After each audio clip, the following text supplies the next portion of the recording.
So, election campaigning, we are in full swing and Australians are being reminded, if you want to cast your vote, you've got to be enrolled. The deadline to update your address or to register is this coming Monday, April 7. That's right, not long. Now, talking us through the process is AEC Digital Engagement Director from the Australian Election Commission, Evan Ekin-Smith. Thank you so much, Evan, for speaking with us this morning. Yeah, g'day guys, thanks for having me on. Listen, we know that more than 500,000 Gen Zers or Gen Zers will be voting for the first time in this election. Have you seen an uptake in the number of people registering?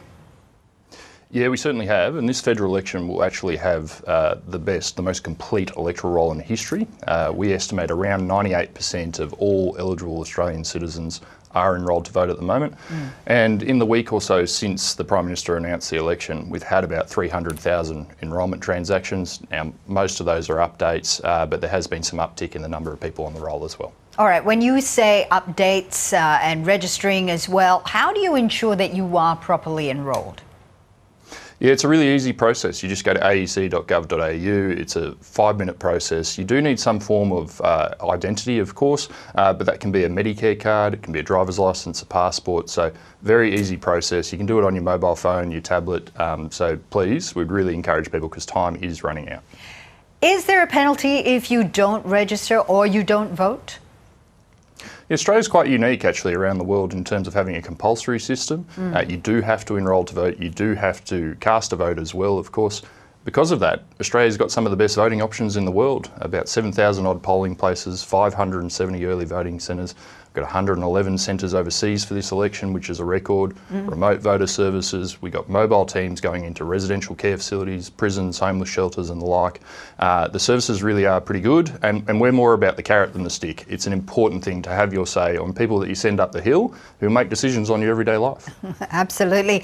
Now, we're all talking, of course, about the people who are able to enjoy a democracy sausage on the day of voting. But what about Australians who are travelling overseas, who may find themselves overseas or living abroad on the day of the election?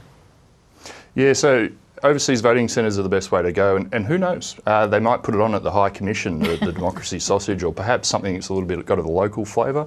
You don't know, but if you can turn up on the day, that's what you should do. If you can't, there is a 2-week early voting period that starts from Tuesday the 22nd of April.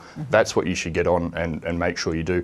Only then, and if you can't make it in person, that's where postal voting comes in. And that service happens domestically, of course, but it can happen overseas where we use expedited postal services as well.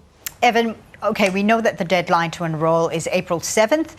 You've got to get your names in there. You've got to ensure that your address is updated as well. What happens if that deadline comes and goes and you've forgotten? Well, it depends on your exact circumstances. It is a hard and fast deadline. Because of those services that I was talking about, we need the electoral roll finalised relatively early in the period, and it is a thing under electoral laws as well. If somebody hasn't updated their address but they may be in the same electoral division, you might be okay. If you haven't updated your address but you've moved and you're in the same state, it might be that you can still cast a vote in the Senate, because of course that's a state and territory wide thing rather than an electoral division thing. So depends on your circumstances. Give us a call would be my best advice.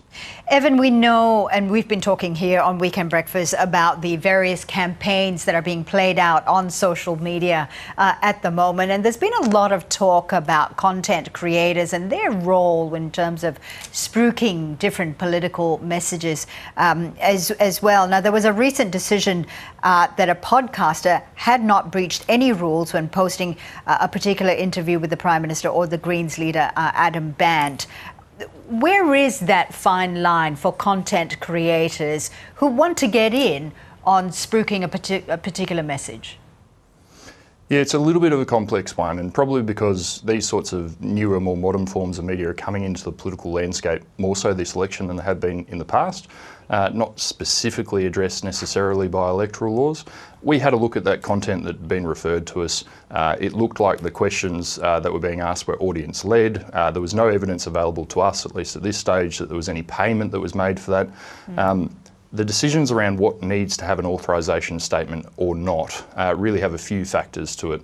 One of those factors is payment or not. One is if you're a political entity, and the other is if the dominant purpose for the communication is to influence how somebody casts their vote. We didn't have evidence that enough of those factors were met, and so we didn't think there was an authorisation requirement.